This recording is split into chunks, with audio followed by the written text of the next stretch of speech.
Welcome back into Talking Fitchburg. Joined today from the Department of Trade Consumer Protection. We got Michelle. She's back and she is ready to rock our socks with some great information. Michelle, how are you doing today? I'm great. I don't know about rocking any socks, but I'm Oh, I'm come on. doing well. Well, we appreciate having you back here. And today we're going to focus in on websites offering passport services. This is kind of an interesting scam alert to tell you about. But when you think about passport services, there are certainly multiple ways of getting a passport. But I always just think go to the post office. That was like always where I was kind of landing at. But you got to be careful with this. So tell us what's going on here. Yeah, absolutely. You need to be careful. That's going to be the big takeaway here is what's happening is if you search online, the top results might show official looking websites offering to renew your passport or help you get a passport if you're a first time recipient of one. And some of these websites are private companies that charge for services that could be free to you, except for the expense of getting a passport from the US Department of State website, while others are scammers and they're just trying to take your money and personal information. So we have a little bit of a mix here of services that are being offered for a fee, which you wouldn't have to pay if you do it yourself, as well as those scammers trying to get that information from you. Is this picked up because post-COVID era and a lot of people are traveling more? So is this kind of like crime of opportunity? It is a crime of opportunity, but any reason that this just kind of happened?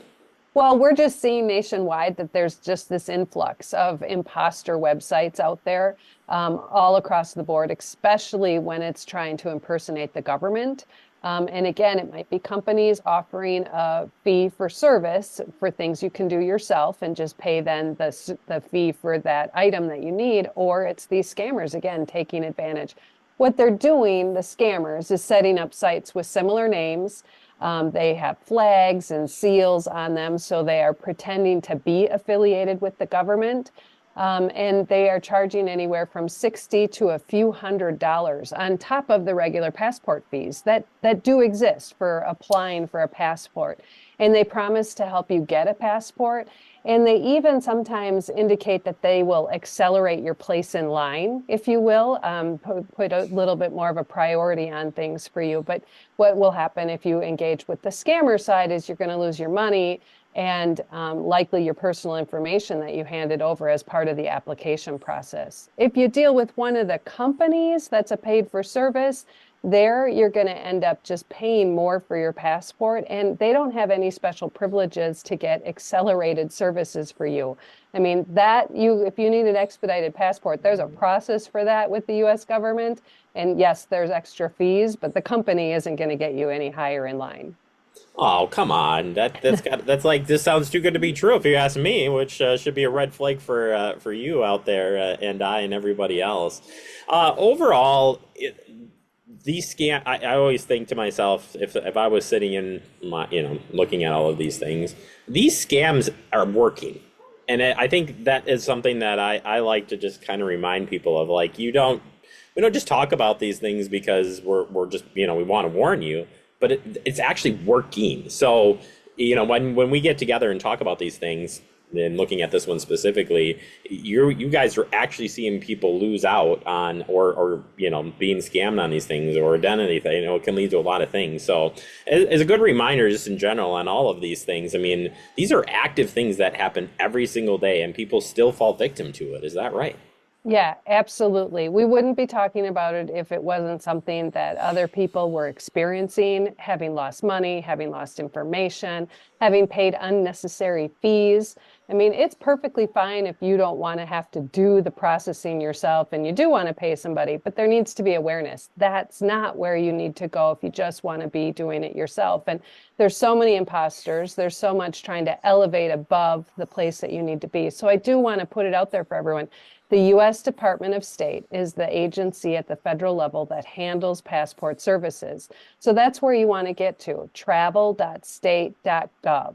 Either search U.S. Department of State or go to travel.state.gov if you're, in the position to needing a passport or needing to renew your passport. And then there is a fraud reporting piece for this too. So if I always say, obviously we want you to contact you guys at DATCP, which you still should do. But you can also report this via email, it looks like, as well. Yeah, absolutely. You can contact passport visa fraud at state.gov. And I'll repeat that, passport visa fraud at state.gov. And that's if you spot a fraudulent passport application or website out there, or if you paid someone who turned out to be a scammer. They want to know because they're going to do their due diligence to try and get at the person. And then again, yes, contact consumer protection because we'll also keep track of this, get the word out, as well as try and assist you if we're able to track it down.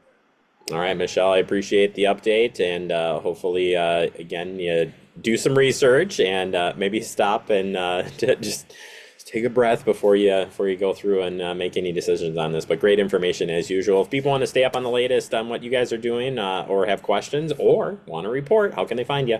You can call our consumer protection hotline at 1-800-422-7128 or go to our website at datcp.wi.gov.